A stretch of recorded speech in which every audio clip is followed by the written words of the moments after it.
Meditation is a great way to develop acceptance, develop forgetfulness of things that we really do not care about and not want about, because it is working neurologically on our mind all the time. During the lockdown period, Chandra said, I want to start this. Then I found it very interesting, coming every day. No, it was just a beginner at that time. Even then, I could see enormous wisdom and passion in him in promoting meditation. So I was there in 11 days in ICU, and there only I got rid of this COVID. And I found myself, the only meditation can strengthen your self-belief, and you can heal yourself. And more than medicines, I think meditation has cured me. And for me, visualization and manifestation has been beautiful. It works. They don't even begin to doubt about this. Practice your meditation and manifest your thoughts, things happen. Professionally, for me in my career, be it the role that I wanted, be it the success that I wanted, has been working wonderfully. And meditation really channelizes your energy.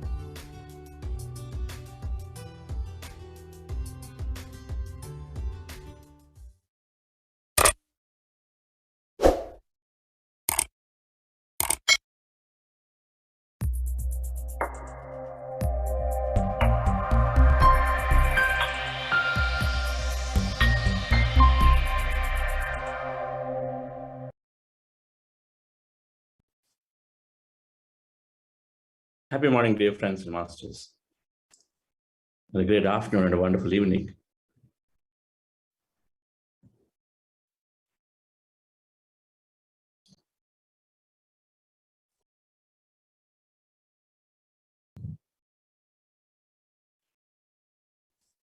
A Zen monk was meditating by a river. Zen is Dhyan, Chan, Zen. India it was Dhyan, went to China, became Chan, went to Japan, became Zen. Being in the present moment, being here and now is the words we use for Zen. Zen master means very spontaneous. Not too much worried about past, not worried about future, being in the moment. The complete realization that every moment is great, that I'm taken care, that what is experiencing, what I'm going to experience is always for me. It's for my good. They understand it.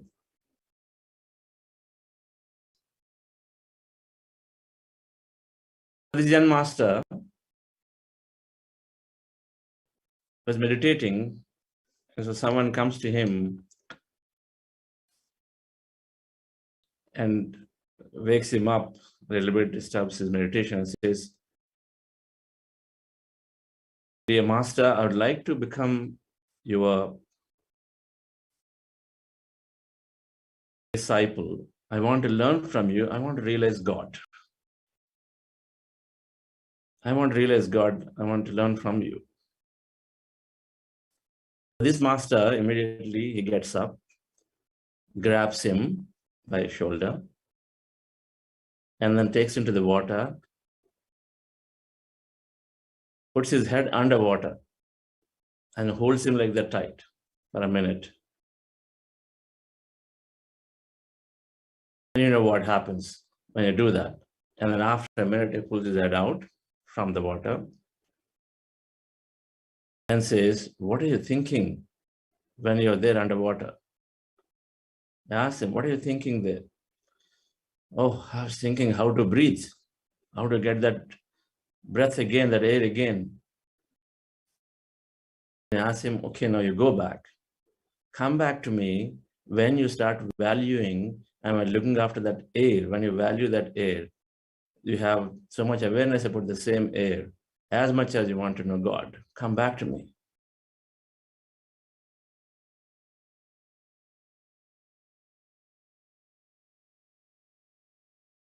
He's telling him, live life. Come here to live life. Don't go after something else. We constantly are going after something else other than what we are very much at this moment are given. That gratitude we say, is about present what we have. Be grateful for every little thing. It's helping us to see beauty in small things that we are experiencing every day. How many people have plants at home? You have one. Be grateful for it. How many people don't even have houses? Don't have rooms to share, where people are just into one. You have one. How many people have the luxury of sitting here and computer and then watching?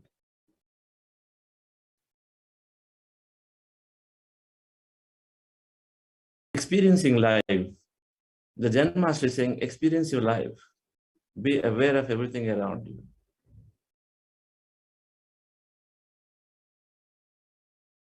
We are constantly running around based on what we've been told.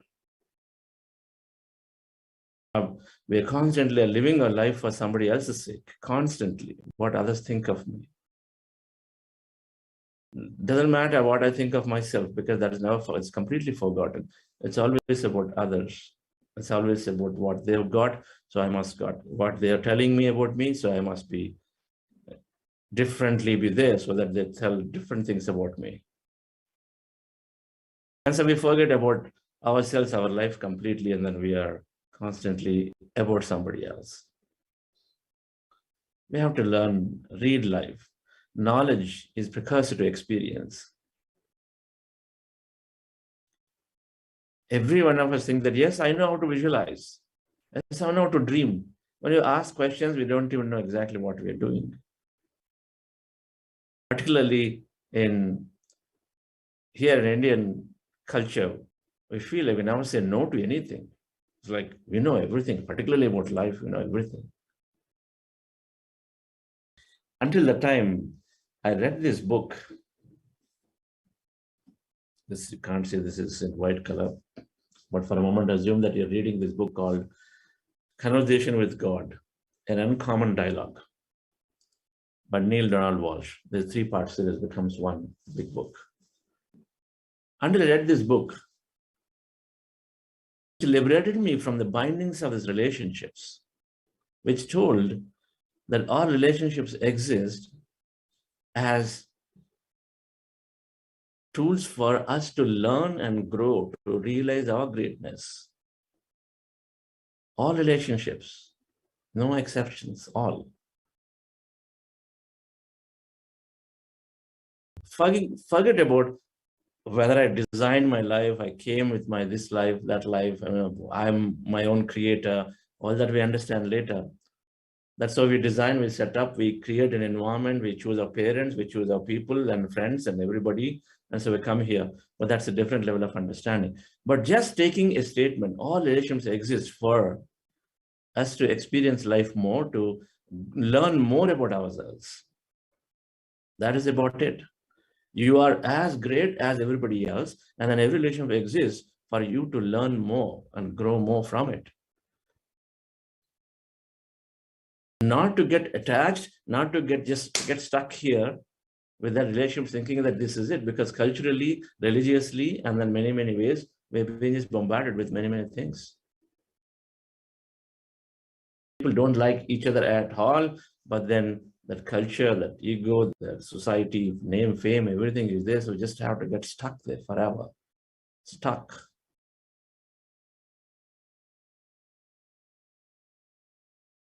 When this book I read, this book, Conversation with God, which is like a channel material, somebody, a working man called Neil Donald Walsh, was frustrated with his life. And so he started scribbling things, frustrated because he lost his job, his wife left, kids are not really talking to him very well. And so he's like, suddenly nothing is there in my life, is it? And so he started scribbling on a piece of paper and saying, God, why did you do to me? He takes the paper, throws it, frustrated. Writes another question, is it all to life? Takes it off, crumples it, throws it again. Why is life turning so bad to me? Why is it only me? Again, one more question throws it. And he suddenly started listening an inner voice. I start writing those because every time I ask question, an inner voice is coming. He said, what's going on? And so this book came like that, and a series of books. But this book gave me a lot of understanding about life, the meaning of service, the meaning of friendship, the meaning of why we work, existence, what we are. It reinforces that we are no less than the whole consciousness. It reinforces spiritually.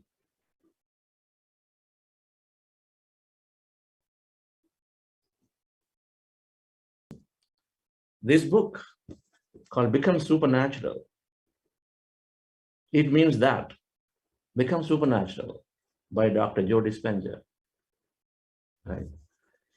It literally means supernatural, things that we can create into our lives.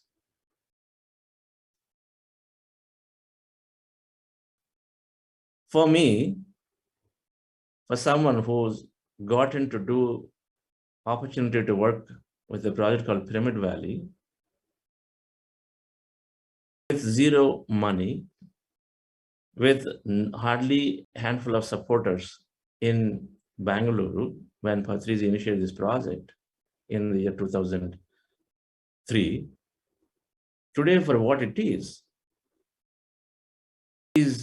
creation of a miracle, nothing short of a miracle. Recognizing in the first 2 years a gigantic pyramid structure with zero, almost zero in the bank balance, and not having any godfathers of money significantly for building the first pyramid structure. Sri Dagaji came later in terms of heavy money. There is nothing short of a miracle. My company having 13 years of background history, I call history for a company means there's what kind of stuff is there. For a startup, a small company, 13 years is a long time. And still getting acquired by one of the best companies of the world is to me nothing short of a miracle. We can create supernatural things. Getting acquired for a very reasonable sum of consideration and becoming hugely successful subsequently within IBM Ford is nothing short of a miracle. Depends on what we want to see as a miracle and what we don't want. So becoming supernatural is a sequel from Dr. Joe Dispenza. We have 2 books that we constantly read, books prior to this, called You Are the Placebo. Man, we can read this book called You Are the Placebo. I don't have this copy here. We learn more about how creation is happening. And so is this book, Mind to Matter. This is it. This is the book for, in the last 3 years, this is the book for science. The most scientific as it can get to, while explaining many, many complex concepts simply. And then these further get deeply explained in Dr. Joe Dispenza's books very, very well. You Are the Placebo and Become Supernatural. If you read these 3 books and Biology of Belief, which we are going to read, I believe, next week,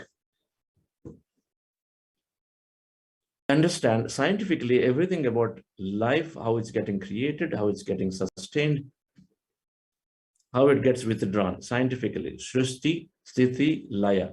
3 things. How something come into existence. Srishti, Sthiti, how it is there in our life. We have a relationship, it goes on for some time. And Laya is it dissolves back into the existence. Everything is energy, becomes matter, stays as matter for some time, and then goes back to energy. That concept. Srishti, Sthiti, Laya are explained beautifully when you read a set of few scientific books with meditation, with solid, powerful examples.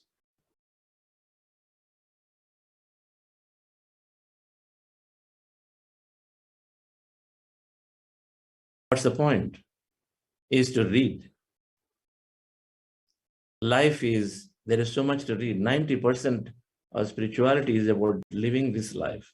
So recognizing, not get stuck with it, but becoming free to experience life. Until the year 2002, until the year when I came into meditation, going out, say at 11 o'clock, you had dinner, you're ready to sleep, right? At 11 o'clock, suddenly someone says, hey, let's go to this ice cream parlor that is there, some 10 kilometers away. The mindset, right? If you're in Bangalore, then MG Road versus I used to live in Bannerghatta Road. MG Road to Bannerghatta Road, oh my God, it is a distance between US and India. For people who live and so accustomed to that Bangalore city, right? There's so much condition. And one side about traffic, this and that, another side about safety, third side what your mom told you, it's not good in the night, buddy, so don't go out. It's not safe, don't go out. That has been ingrained for us from ever since. And so going for an ice cream, a small thing, but they don't go out, they don't venture out. Even though you had the full time of the night for you, don't go out. You want to have, because you see it, you read it, okay, there is a beautiful thing, you take a walk on MG Road, those days used to be very beautiful. Walk on the MG Road, have this ice cream. By the way, I lived in Bangalore in the year 91, I came for work. And then for 93 January, 92 December, went to US for 10 years, I was there, and then came back and I've been traveling back and forth. So not eating an ice cream, going out when you want to do, because you feel insecure, you feel that my mom's parents told you, you feel, there's maybe traffic unless they get stuck, all that kind of stuff. Everything comes with a reason. And we lose a simple pleasure of life. Why? Because of the beliefs that are there. And that becomes our life. But with meditation, when we start reading life, that there is no such thing, everything is created through your thoughts. There's no such thing as safety. It's what you think. And when if further you understand that you're always taken care, when you're slowly aligned to your purpose, you're always taken care. If you have a purpose, and then until my purpose is served, I must exist here, right? I will exist. If I align to my purpose and do live my purpose, I must exist, because there is a meaning of why I am created here. In rare accidents, I may go. In rare accidents, something that's beyond my control, in a larger event of a tsunami or a natural calamity for which a great master is taking. And so I may go, but otherwise I'll always exist. So there is that realization that, okay, so I will exist. There's further realization that life is just a continuum. There's no death, so what's the point? There are different levels of realizations when we read life. We must read books, dear friends.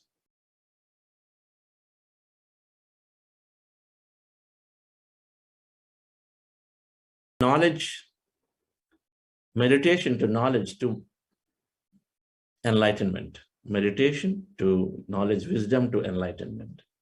Dhyana to jnana, jnana to moksha. So we are doing both meditation and knowledge. These two are fundamental. This program is useful only when we want to invest time into learning more about life. 90% about life here, 10% is life after life. Broadly speaking, where we invest our time into. Exceptions are always there. Always exceptions are there. Remember, for everything we say, there's always an exception. So we must read books. We're going to recommend a good set of books to start with. I love this from Patriji. There's one thing I really love is, what are you fearful of? You're a grand master, but then he's always saying, Chandra, take this book and read. I'm reading this book, Thinking and Destiny. It just changed my understanding completely. What I've read in the last 30 years, it says different things. It says there are 4 elements now, not 5 elements.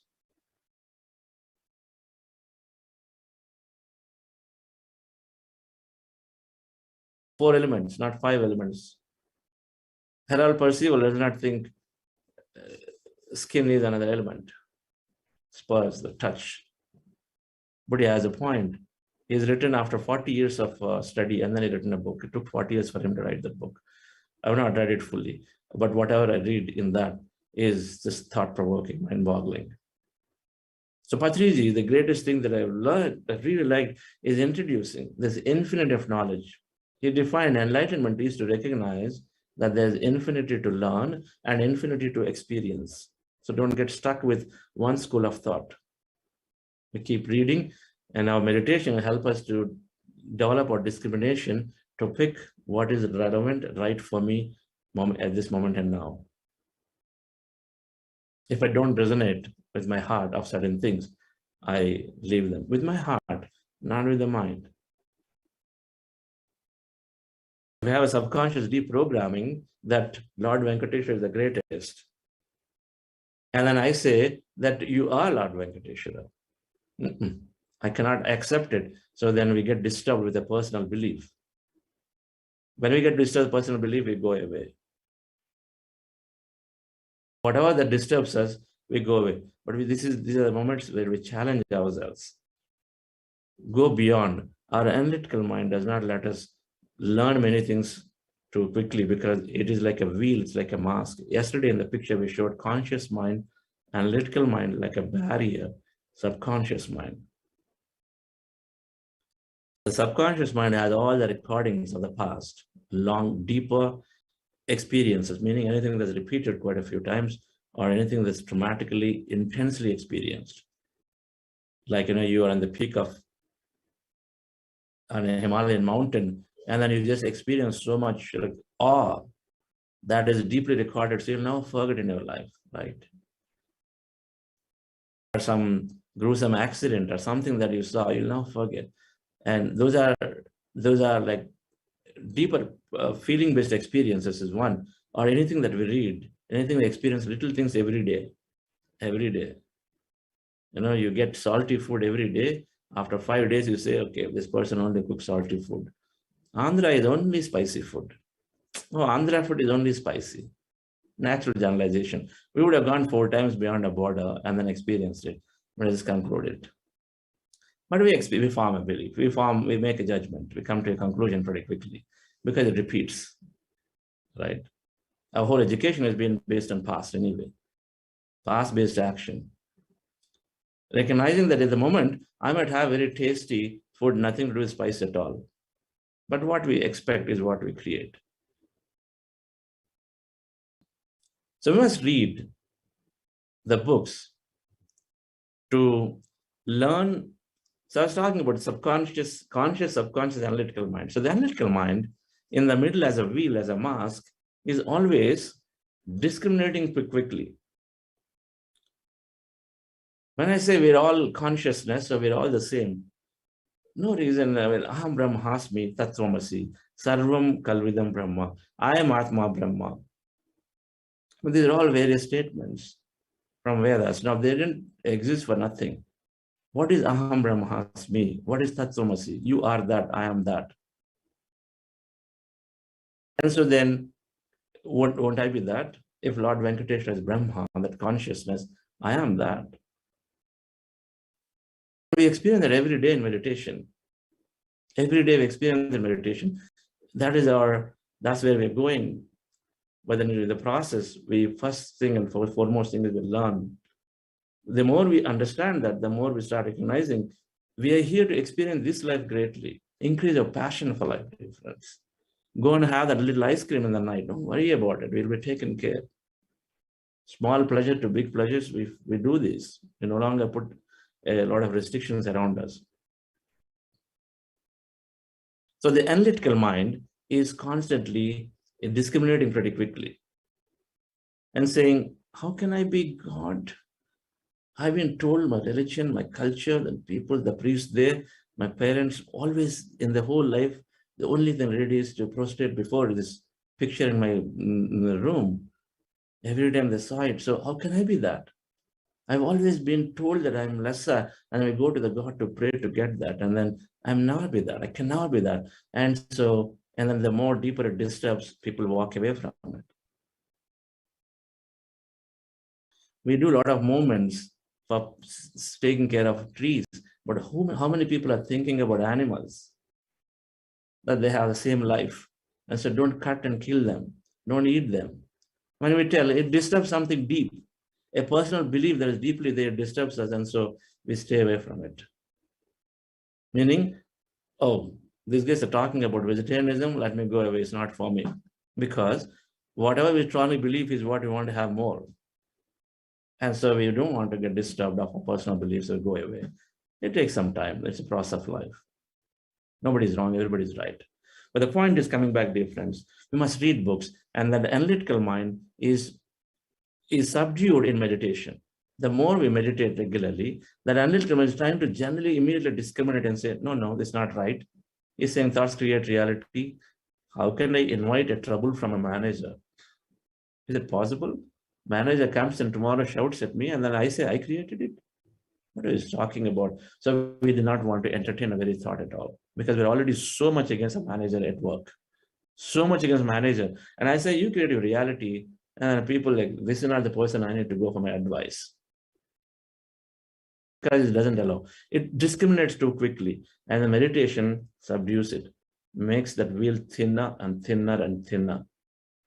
And so when it makes it thinner, it allows you to go and then reprogram your subconscious. That's why children who have a thin or zero wheel or the analytical mind that take stuff, be very careful in what you say to child, because they take it literally. So we must read books, dear friends. When we regularly meditate, our ability to read and absorb becomes more and more. That's why we say in this program, we meditate and then we keep learning knowledge. But we must read, we must help ourselves. I've read at least 5,000 books, many, now a lot more. I'm reading this book called The Astral Plane, which I've read, and then I'm reading again. I'm reading several theosophical books right now. And they keep giving us more and more understanding, and then understanding comes to an experience through meditation, because we are more aware. So we are constantly reflecting upon what we are reading, what we're learning. Very important. So let's go into meditation once again before it gets too late. Relax yourself, sit comfortably. Yesterday and every day we're practicing Ana-Pana-Sati meditation.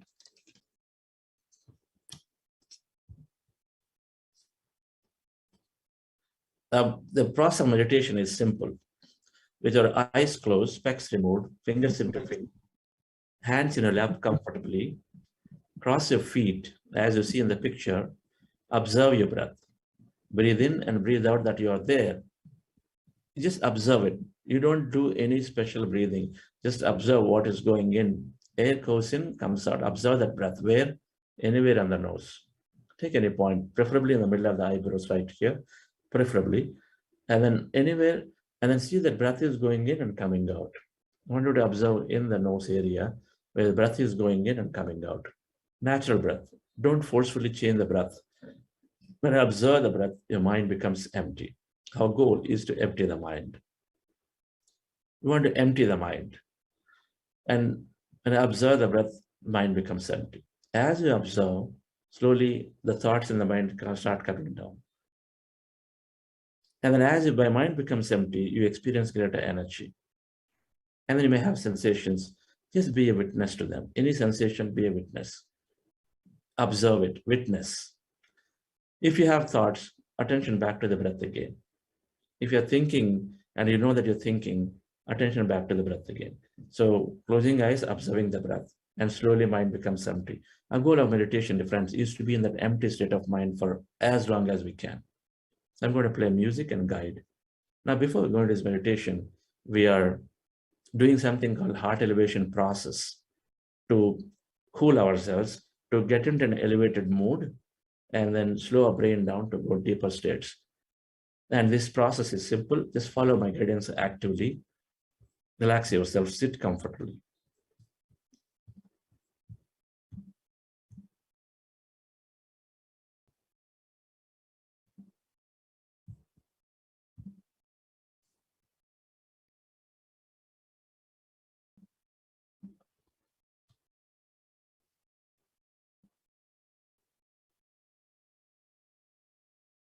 Relax your body.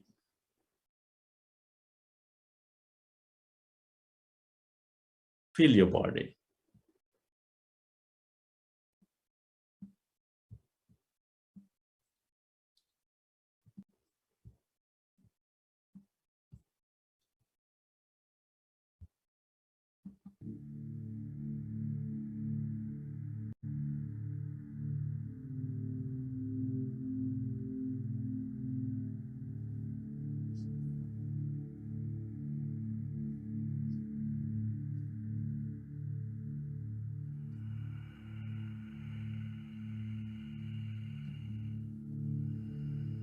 Dear friends, dear masters, keep your hands on your chest area with your eyes closed, specs removed. Rest your attention on your breath and on your sacred heart.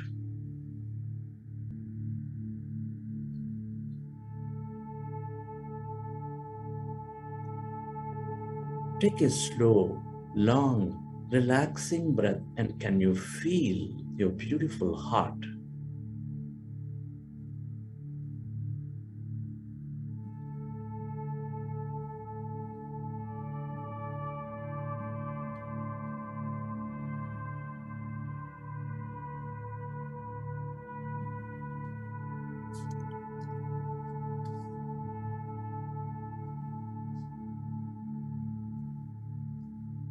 Feel more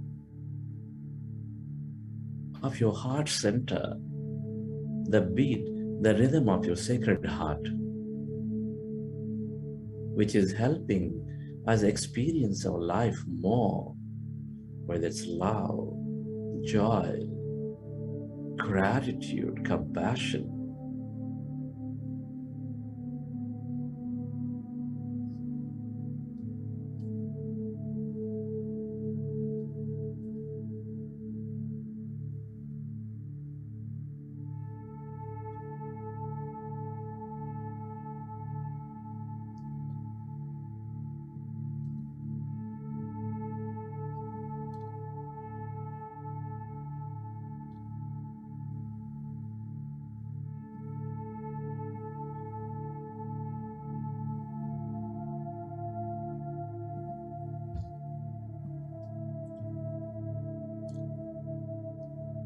Feel more of your heart center, the seat of all emotions,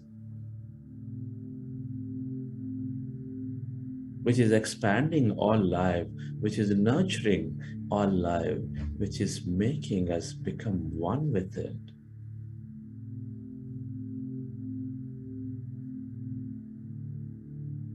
And then recollect an experience from your life of great love, joy, compassion, and relive that moment and elevate yourself.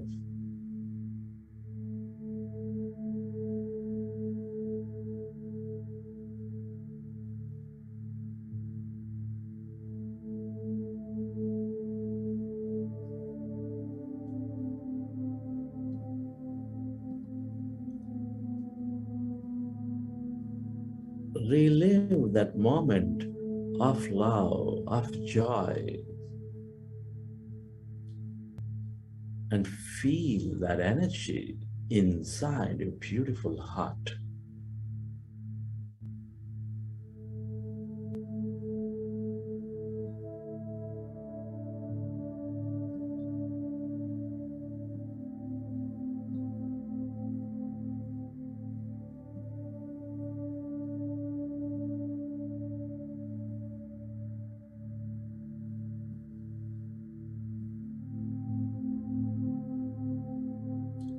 We are all deeply interconnected with each other.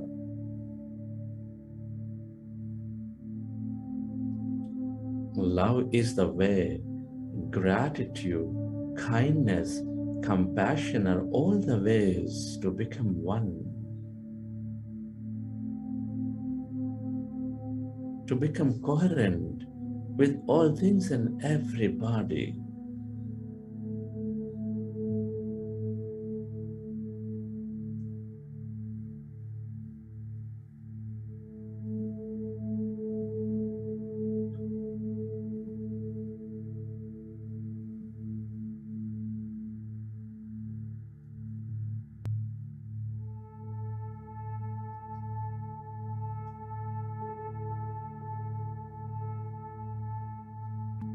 and allow yourself to direct this energy to heal you deeply.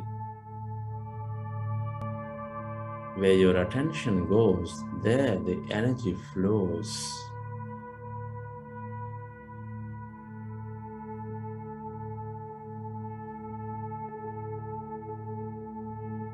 Feel it.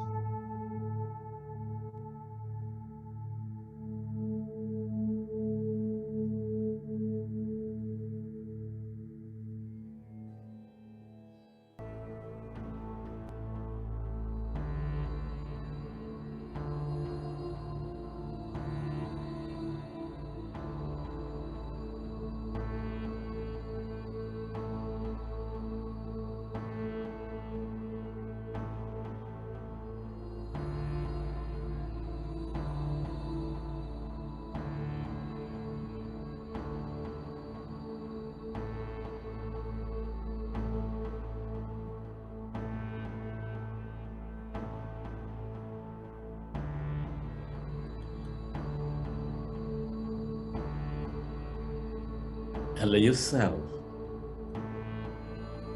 to merge into your breath and allow yourself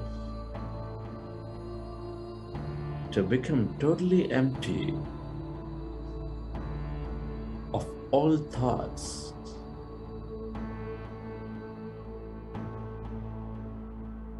And as your mind is empty, allow yourself to experience that emptiness inside of you, all around you, occupying your room.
Can you become aware of that emptiness where there's no body, where there's no thing, in no place and no time?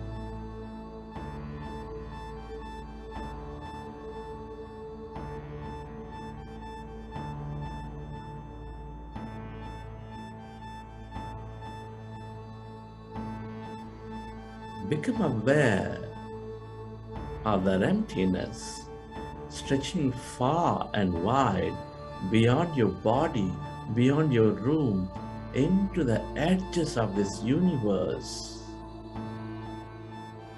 That's energy.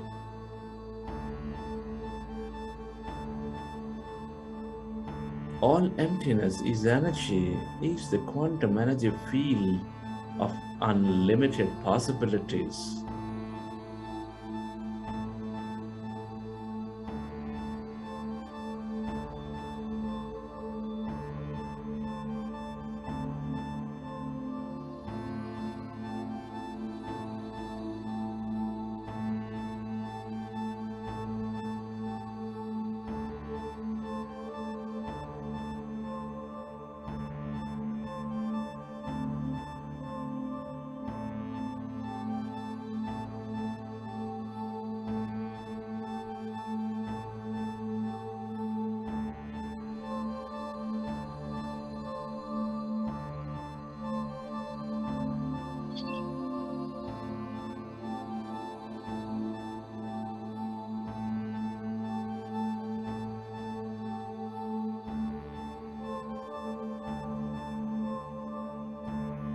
the longer you stay connected to this field of energy, dear friends, the more we become of it, the more we receive from it.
If you find yourself distracted in thought, go back to observing your breath, dear friends, and allow yourself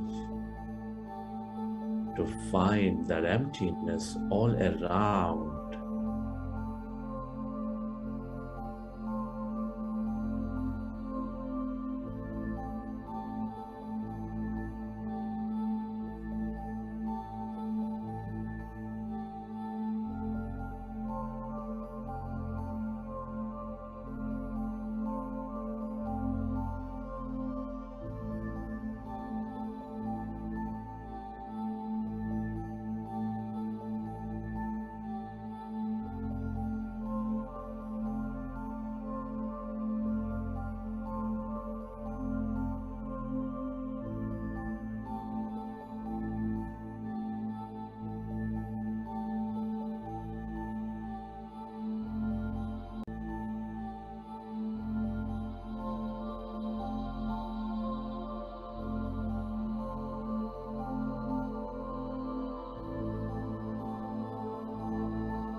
We are less matter, more energy, allow yourself to experience that energy as no body, as no thing.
Friends,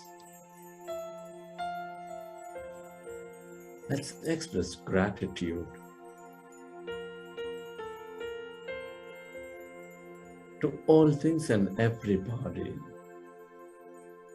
It's an honor and privilege to be exploring consciousness at this time of history. Express your gratitude to your parents, your teachers, your mentors, to all the people, to this nature, to all the technology, the things you use, our systems, to yourself and to this universe.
Relax your body, feel your body.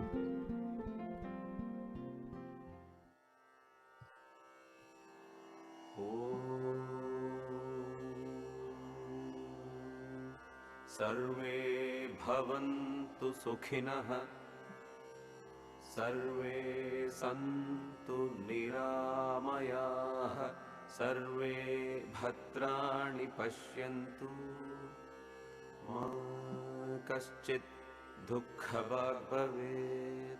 Om Shanti Shanti Shanti. recollect your experience from the session. And whenever you're ready, you can keep your hands on your eyes for 5 seconds, and then you may open your eyes.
Okay, friends.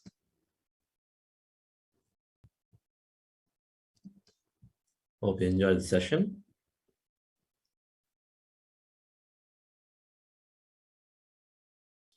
We'll be increasing our duration of the meditation from this Sunday.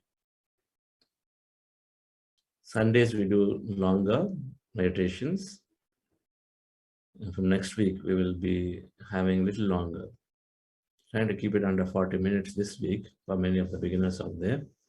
But next week we'll do a little longer.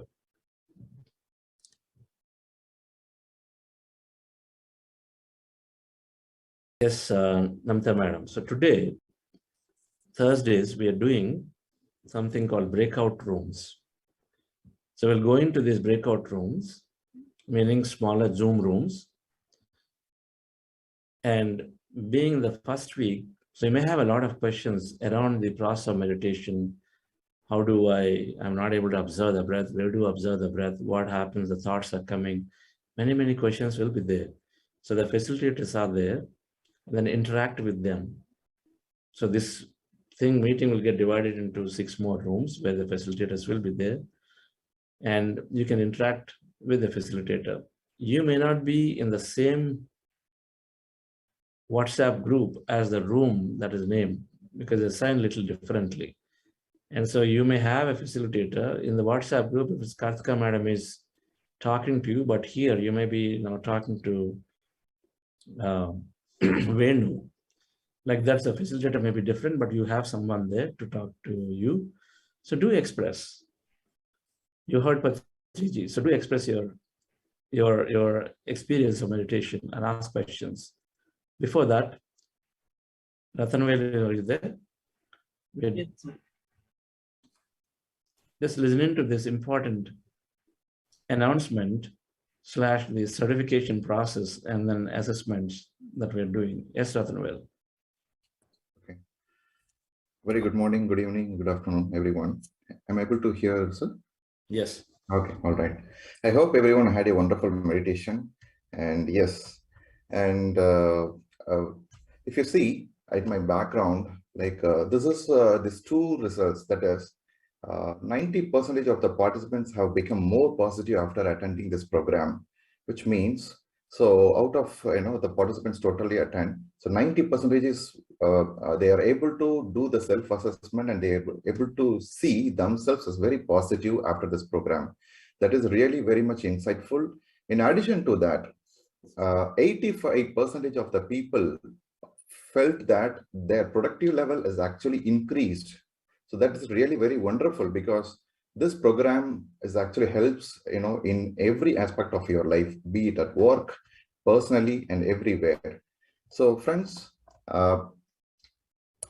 this is really possible because just like you go to in front of the mirror and see that how I'm looking, whether I'm looking good or not, the mirror shows you, right, just a reflection of you. The same way, all this it is feasible only through the self-assessment survey. We do send the self-assessment survey to just to tell you to see how to reflect yourself that where you are in this program, in this journey of meditation program. And in addition to that, Buddha CEO Quantum Foundation proudly offers Buddha CEO Practitioner Certificate for the 40-day participants, 40-day programs. So there are some set of eligibility criteria to get this Buddha CEO Practitioner Certificate. So what is that eligibility criteria? I would call it as 80-53. So what is that 80-53? So the first one is, it is 80-53 is, the 80 is, so you should have, the participant should have 80% attendance on this 40-day program, which means out of 40 days, 32 days of attendance is mandatory. This is the number one, this is the 80%. And the second one is the 50. What does that 50 means? 50 is, so we do send a quiz every week in the WhatsApp group. So that quiz, it's very simple quiz, takes not more than 5 minutes. It's very, very simple. Whatever the topics that we do cover, Chandra sir covers in the everyday session. So just a very simple quiz. So in that quiz, just we need to score 50%. So that 50% score is actually helps you meet the second eligibility criteria. And what does that, the three actually signifies? So that is basically the self-assessment survey. So we do send that self-assessment survey every week, like a pre-meditation survey, and then week 2, week 3, week 4, week 5, week 6, every week.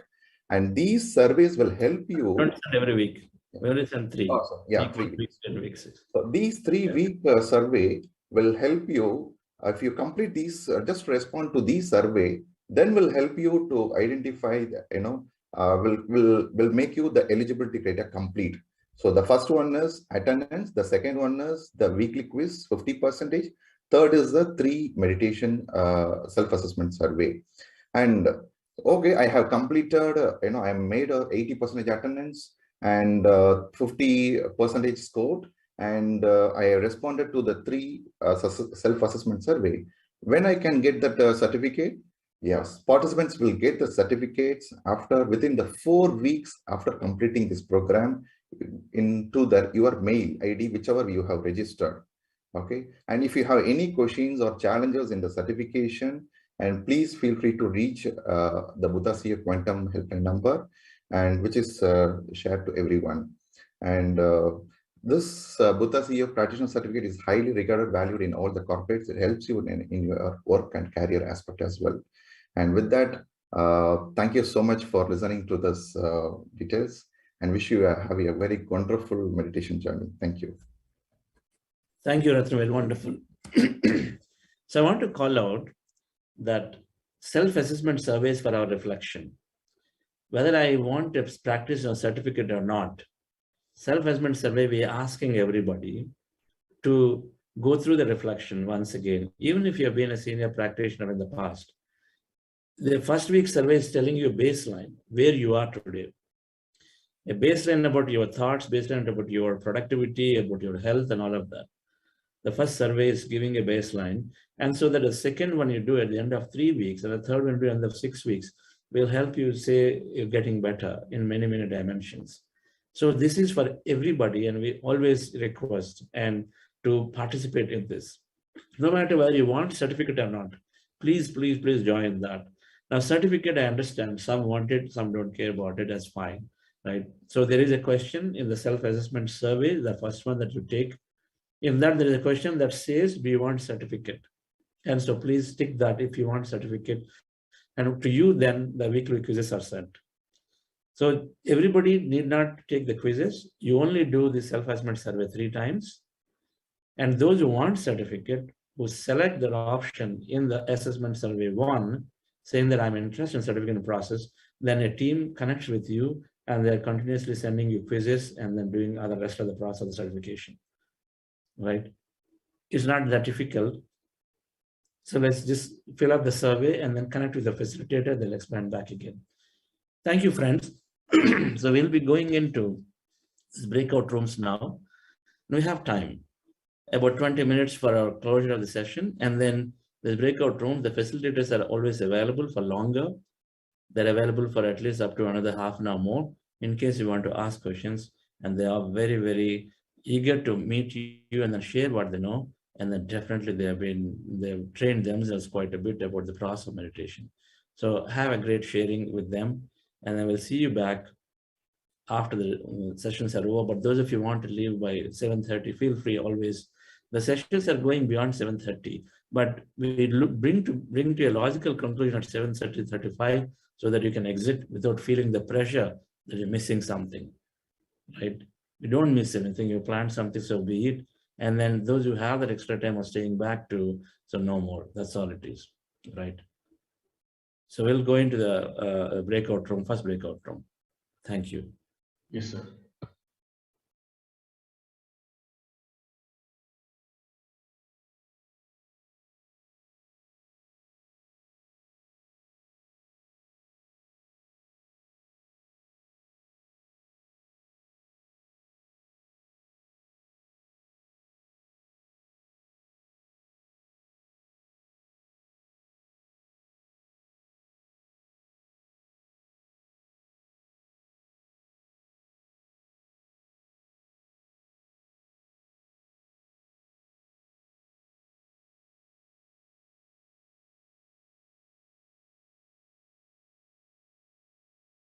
Yeah. Hi, friends and masters. Myself, Sushmita. Can you hear me? Is that I'm audible right now? Yes, Yes, ma'am. ma'am. Yes. Yes. Yeah. Yeah. I just want to introduce myself and tell my experience of meditation, how I started and how it helped me out. I'm from Bangalore. So first, it's like I started my meditation like 2 years back, 2.5 years back. Before then, I was like normal housewife with my kids, my family. My like what I should do my like in my next thing, planning for my next like job and all like that. But like that time my kid was like 2.5 years, my younger one. He was like facing communication thing and speech delay. So I was like worried like what it is and all, because that is where we can't go for medication or doctor or anything. And I was like empty, I don't know what to do, how to handle him and all. Then we came across this meditation.